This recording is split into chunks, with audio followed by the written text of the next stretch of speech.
Now on Local 15. A fitting procession for a hero. We'll have a live report as Mobilians honor a fallen Coast Guardsman. Have police had any luck finding the 3 people responsible for firing a gun on the LaFleur High School campus? We'll have an update, and we'll look ahead to all the St. Patrick's Day festivities set for tomorrow.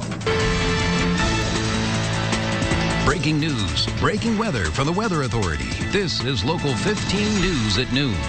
Good afternoon, everybody. I'm Pat Greenwood. Thank you so much for joining us today. Our big story at noon, a Coast Guardsman killed in a helicopter crash in Mobile Bay is being honored for his service to our country. Petty Officer and rescue swimmer Fernando Jorge was found the night of the crash. His body is being taken back to California for burial, but not without a procession fitting for his service. Local 15's Darwin Singleton joins us live from West Mobile. And Darwin, hundreds of people line the streets to send off this fallen Coast Guardsman. They did, Pat, and it's kind of ironic. He left for his home in California just a few yards away from where he trained, because the airport here is just across the field from the Aviation Training Center for the United States Coast Guard.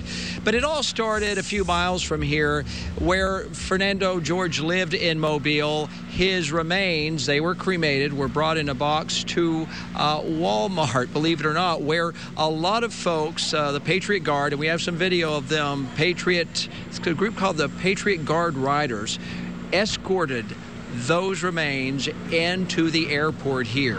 And once they made it to the airport, it wrapped in a box that was cloaked in the American flag, very ceremoniously brought into the terminal and up the steps to where they boarded the plane for the long trip home to California. And we had a chance to talk to the commander of the Aviation Training Center just across the field here. He is Commander Tom McDonald, and ask him about what Mobile has done in this very, very difficult time for the Coast Guard and what Fernando Jorge might have thought about it.